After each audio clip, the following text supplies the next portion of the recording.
या माझ्या जुन्नर तालुक्यातल्या शेतकऱ्यांसाठी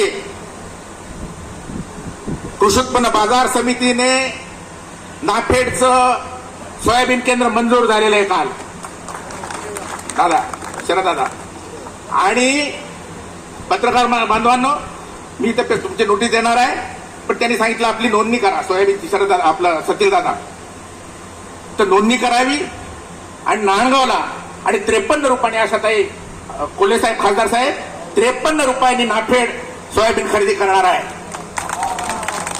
काळजी करायचं कारण आपदाची असं आहे. मी फक्त असं जे आहे ना सोशल मीडियावर बोलत नाही इकडे तिकडे सारखं बोलत नसतो काम करत असतो बरोबर नाही तुम्हाला माहिती त्यामुळे तुम्ही होते असं नाही होते असो तर करणार आहे. वजन काट्यात हे होणार नाही काही होणार नाही पण कसं झालं म्हणजे काही ठिकाणी आता खरेदी करतात भयानक आहे आणि कायदा असा आहे की आपल्या मार्केट यार्डाच्या बाहेर जर कोणत्याही मालाची विक्री केली तुषारचे काही वेगळं होतं पहिलं खासदार साहेब आपण त्याच्यावर कंट्रोल नाही करू शकत.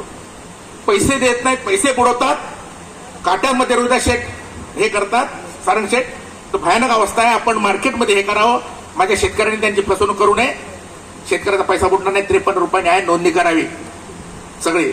मी तुम्हाला पण सांगतो आता वेगळे हे देत नाही तुम्हाला ते नोटीस देतोच की ते सरकारने सांगितलं 15 तारखेला होईल 15 दिवस लागतील पण ज्यांचा सोयाबीन त्यांनी नोंदणी करायची.